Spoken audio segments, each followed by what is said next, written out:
Na siku chache baada ya viongozi wa Magharibi kutangaza kumuunga mkono seneta wa Nairobi Edwin Sifuna kuwania urais katika uchaguzi mkuu ujao, wabunge wa Kenya Kwanza kutoka eneo hilo wameanza kampeni ya kuhimiza wakazi kuendelea kuiunga mkono serikali.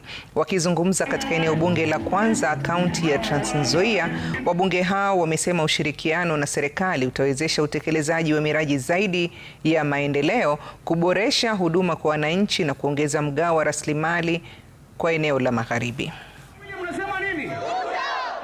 Kuna wengine wanatembea tu domodomo kaya humu, hawataki tutolee watu pesa.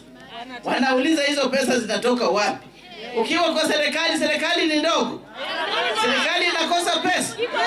Zimejaa pesa. Pesa tele. Mimi pia nikiwa mwenye akili timamu, nikishikana na hawa kina Kufuela, hawa kina Savula, tukifanya kazi kwa rais, ndio mnaona pia tunaleta maendeleo sehemu hii.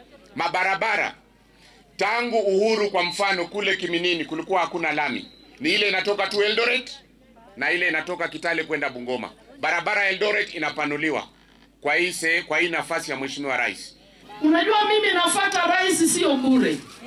Huko kwetu kabla mimi niingie kwa siasa, mwaiona area haina chochote, ni giza. Ilikuwa giza.